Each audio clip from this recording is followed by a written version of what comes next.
They did it. The Pelicans ended up firing Willie Green, and he is no longer the head coach of New Orleans Pelicans. Now, despite this firing and James Borrego being the interim head coach, I don't think this really does as much for the Pelicans as a Pelicans fan may think, or even anybody else who doesn't pay attention to the NBA like that. All right, before I get into the video, I do want to say make sure you leave a like on this video. Before I even get into it, I'm telling you, you're going to enjoy it. So make sure you leave a like on the video, and after you leave a like, make sure you subscribe to the channel because you're going to like this video, and if you like this video, you're going to like my other videos. So at that point, you might as well subscribe to the channel. See what I'm saying? So go ahead and do that, and let's get into the video.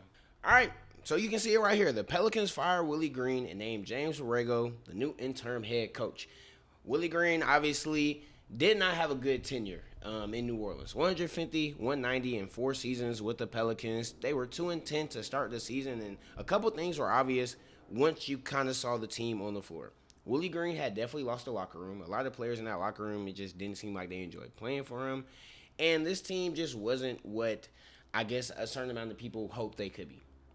It was that simple. And it got to a point where Willie Green was coaching for his job, and he started to make kind of, let's say, not the best decisions, like having DeAndre Jordan at 39 years old in big 2025 starting at center. So with all of those things combined, the Pelicans ended up getting rid of Willie Green, and now he is no longer the head coach. James Borrego will now be the head coach. Thank you, Willie Green, all those different types of things. And yeah, bro, I mean, I can't really say that I didn't expect this. I think everybody expected this. You know what I'm saying? They were starting to hear reports at the start of the season. If they kept losing, he was kind of going to start to be coaching for his job. And he kind of was at a certain point, and that's why you kind of saw him make like desperate moves. But then when you see things like them losing and them getting blown out, like they were getting tore up, like 30-point losses tore up, and you're seeing Jordan Poole and players like hitting threes and staring him down as they're walking down the court and all these different types of things, it kind of makes you think like maybe that's not somebody who should be the head coach of the Pelicans, right? Of a team, because your players just don't really rock with you, and that's why he gets fired.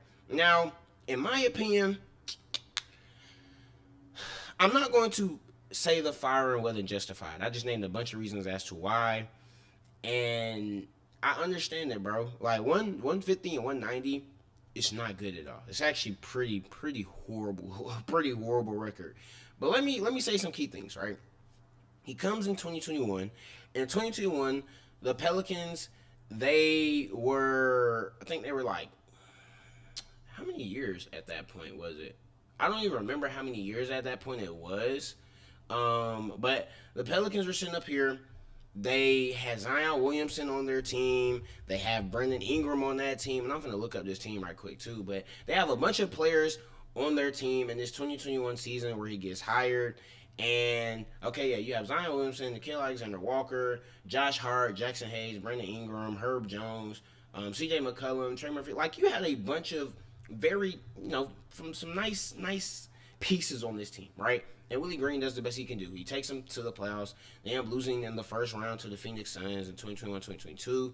And then the following year, if I'm not mistaken, I think they lost in the play-in, if I'm not mistaken. I think this is when they lost in the play-in. But then the year after that, they would make it right back to the postseason.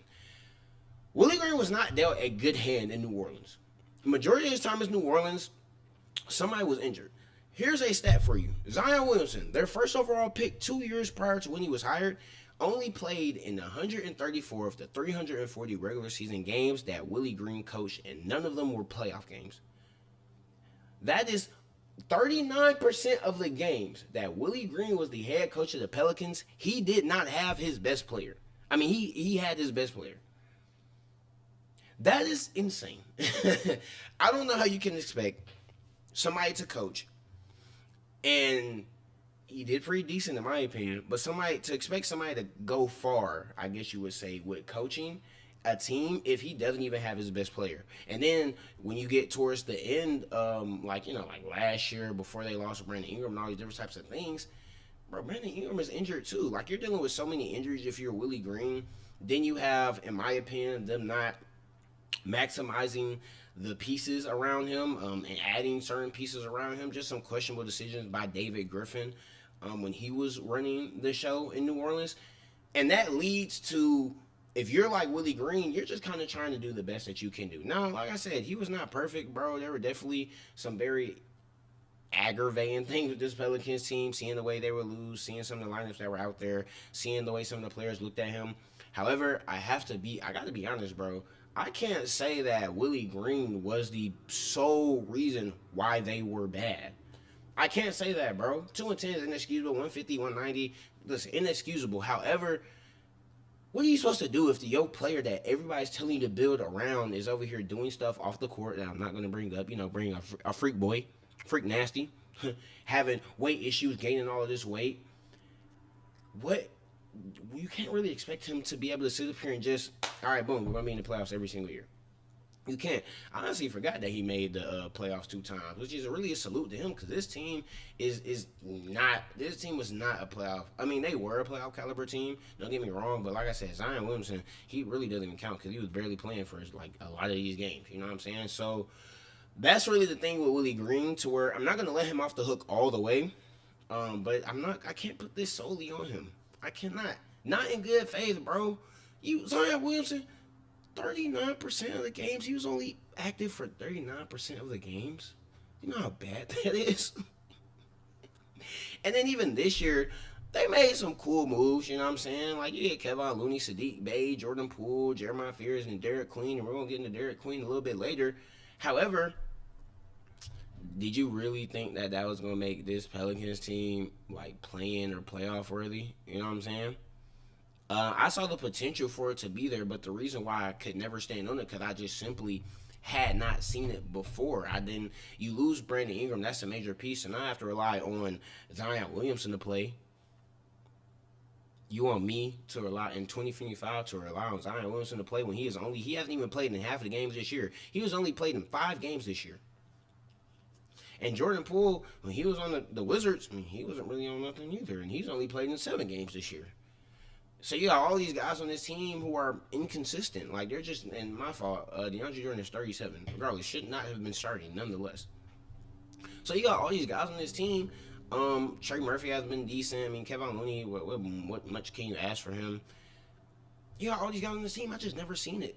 I never really had the confidence in these guys to put it together. You know what I'm saying? And, I mean, they're 15th and they're the last place in the Western Conference. They cannot put it together.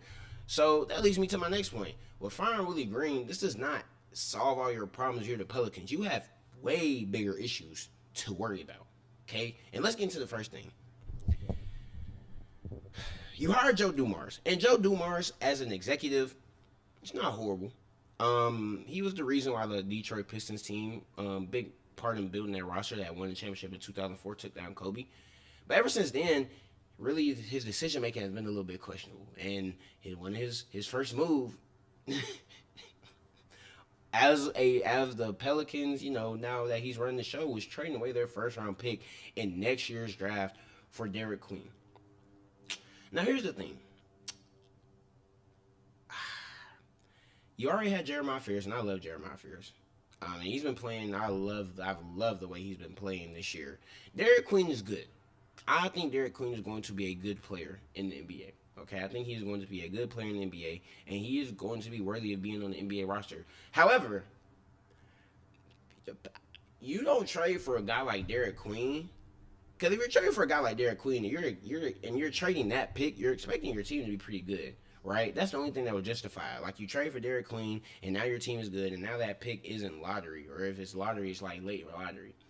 But the Pelicans are bad, so their pick is going to be pretty high, and with that pick being pretty high, that means that you just gave the Atlanta Hawks, who are, I think they're 5th in the Eastern Conference right now. You just gave the Atlanta Hawks the opportunity at a top 5 pick in the draft. A pick that looking at your team, you could probably use right now. I bet you the Pelicans wish that okay, we might be trash, but at least we know we can get AJ Diabonsa or Darren Patterson or Cameron Boozer, Caleb Wilson. We can at least look forward to getting them. They don't have that luxury, and that's the other issue if you're the Pelicans, because you don't have anything to look forward to, bro. You have a decent young core with Jeremiah Fears, and Jeremiah Fears can turn into what I think he can turn into, and Derek Queen, cool. But, like, outside of them, looking at this team, it's just really no players that fit that timeline, in my opinion. Jordan Poole is like Derek Queen and Jeremiah Fears are 19. Is Derek Queen even? He's 20. So you got a 19 and 20-year-old, and all the guys around them. Zion Williamson is 25. Herb Jones is 27, 26. For Jordan Poole, like who else is a key? Jose Alvarado is 27. Trey Murphy is 25. So you don't really have guys that align with their timeline. This team is kind of all over the place age-wise. And even when DeJounte Murray comes back, he's 29 years old. You're going to have to make some moves. And considering your first move that you made, I don't have the trust in Joe Dumars to make a solid trade to get this team on one accord. And the thing is, I'm not mad at James Borrego being the head coach, but that's another thing. Now you have to figure out who your next coach is going to be. You're going to have to find a coach who is able to sit up here and be patient and develop a Jeremiah Fears to whatever he can be, and develop a Derek Queen into whatever he can be, and to be able to work with whatever Joe Dumars puts in front of him.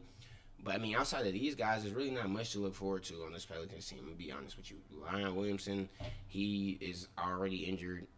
He hasn't even played half the season already, so you're already dealing with that, and just not really that ideal if you're a Pelicans fan. You just don't know what it holds. You literally just do not know what it can hold, and the big thing that is holding them back is the fact that they lost that pick this upcoming season. If the Pelicans had their pick this upcoming draft, I probably would not be talking about it right now, but it is a huge deal that they do not have that pick. Because now that you don't have that pick, you're literally fried. You literally have to go into next season and run this whole thing back, or unless you make some moves. And I'm not going to lie, with the way some of these pieces are looking, you're probably not going to get a very decent pick in this upcoming draft, truth be told. So, yeah, I mean, the Pelicans have a lot to look forward to. Like I said, I'm not mad at them for firing Willie Green, but they have a lot more things to worry about outside of just Willie Green and finding a new head coach. He might have to find a new executive soon, but that's all I'm saying. That's all I got for today, though. Willie Green, I think he'll end up finding an assistant job somewhere. He was a good coach, just dealt a bad hand. But if you like this video, make sure you leave a like on the video. Make sure you subscribe to the channel as well. That's all I got. Until next time, peace.